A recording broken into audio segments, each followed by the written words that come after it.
Be it a partner or a parent, living with or growing up around a narcissist changes you in myriad ways. It's always difficult. You develop coping mechanisms, coping strategies that make you think you are a weirdo or there is something deeply wrong with you.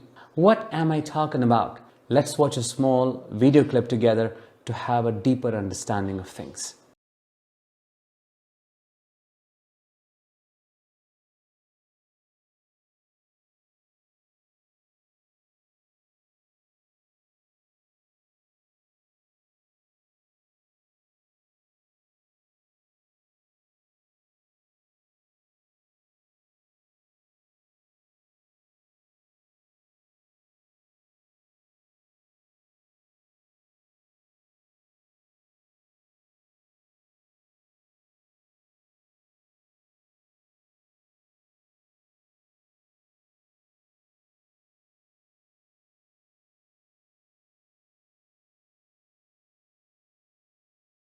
The video clip that we watched together showcased some of the commonly displayed behaviors of narcissistic abuse survivors. These behaviors may look weird, but they serve a purpose, which is what we are going to talk about in today's episode. I am Danish, a psychologist and a narcissistic abuse recovery professional. Today's topic is 6 weird things you do when around a narcissist. Number 1, you learn to close and open doors as quickly as possible to avoid triggering the narcissist.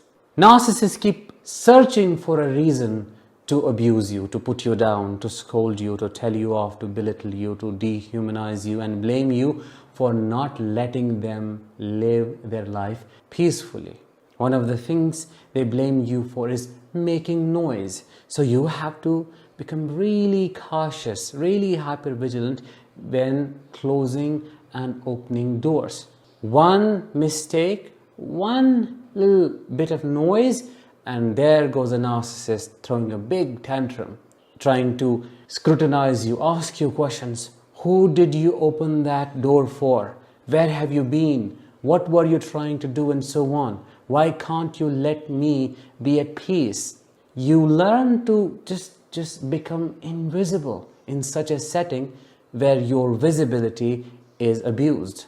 The hypocrisy is that they can be banging doors as loudly as they can. It's okay. They can be talking to other people as loudly as possible in your presence. You are expected to just tolerate it, but they can't tolerate even the sound that you make when breathing. You don't make any sound, but to them, it's still hurtful to their ears. So you learn to move slowly in your own house, where you should be living peacefully with others. Number 2, you spend a lot of time with your animals in their presence because it soothes and calms you. There is nothing wrong with spending time with your animals, but when you are around a narcissist, they are your only source of support. So you go to them. For me, it was my chickens. As a child, I grew up around chickens. I got shamed for it, bullied for it, blamed for it, isolated for it, harassed for it, but they were my safe haven. After school, I would spend hours around them because I knew if I sat with my parents or spent some time, I would witness trauma, I would witness abuse, I would face their criticism. So I would quickly end up having a snack and leave and spend some time with them. This is not normal. You prefer animals over humans. The sad part is that they become extremely jealous when they see you loving your pets and when they think, oh, these pets are getting more attention than what I deserve. That is when they become punitive, vindictive, and envious. What do they do eventually? They hurt your relationship with them. They hurt your pets. They scold you, they stop you from spending time. They give them off to adoption. They try to put them down, and sometimes successfully they do so to hurt you.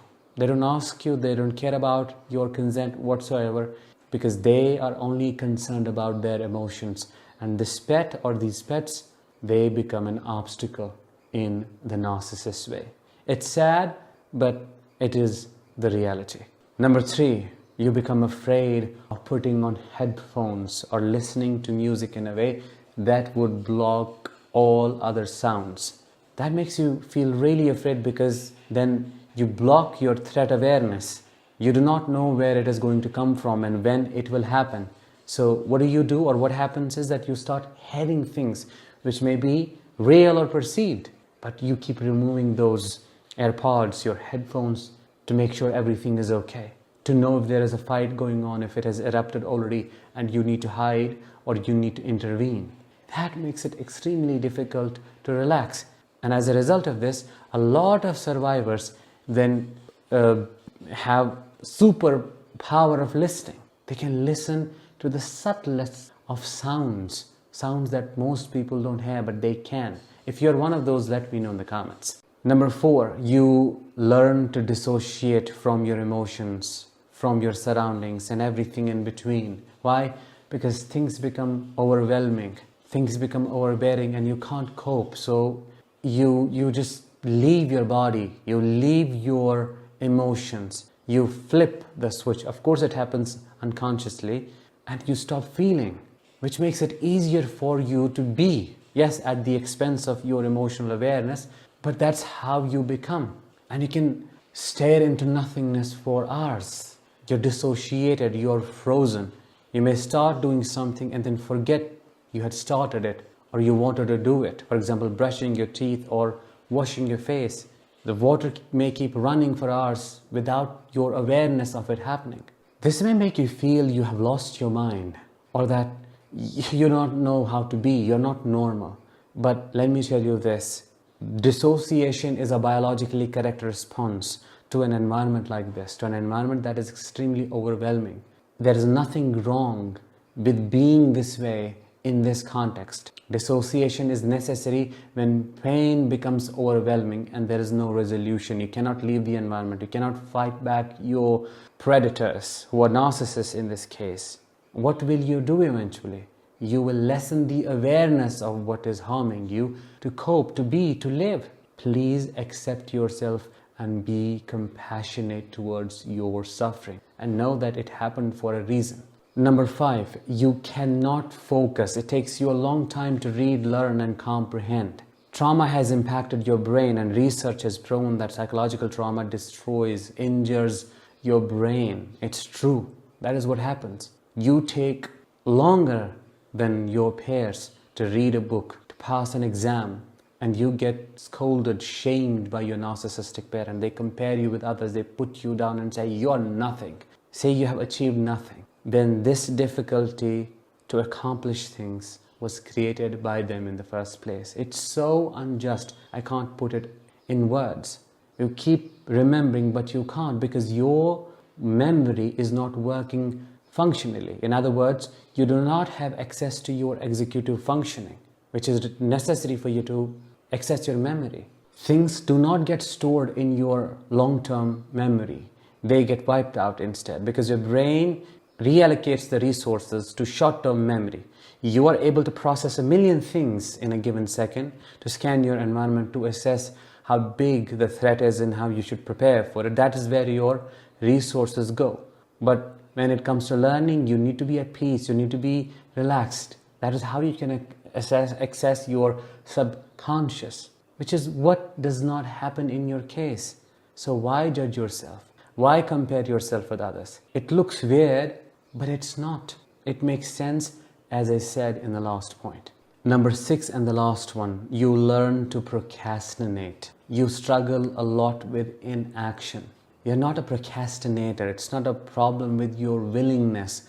You are experiencing something called functional freeze. You are in a frozen state where your body is constantly ruminating on doing the things, but doing them takes strength. Completing things, completing tasks takes strength, which you do not have because all your resources have been exhausted by your adverse environment. How would you be able to move when you do not have what it takes to do so?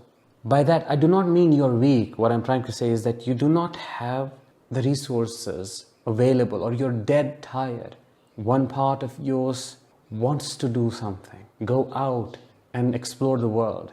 And the other part is afraid, rather terrified of stepping out of your room, and you keep looking at that door, and you know, if I step out, I'm going to be questioned, or I'm going to witness something that will shatter me. So better is I just sit here and do nothing. That is the root cause of your procrastination. It's not that you don't want to do things, it's just that you feel unsafe to do things. For you to move, you need to feel safe first. You need to step into mobilization from being immobilized for a long time. Procrastination may look like a block, but in a very weird way, it's your friend trying to prevent exposure, trying to prevent criticism and experience of pain. Maybe you can approach it compassionately and negotiate with it. Help it to know that you're safe now. Assume that there is this little child in you that feels unsafe, and you can just let it know now that you're safe. If you've already left the narcissist, it's only possible then, not before that. So that was number 6. With that, let's bring this episode to an end. Thank you so much for tuning in and for staying until the very end. I look forward to talking to you again in the next one. Until then, as always, let the healing begin and continue.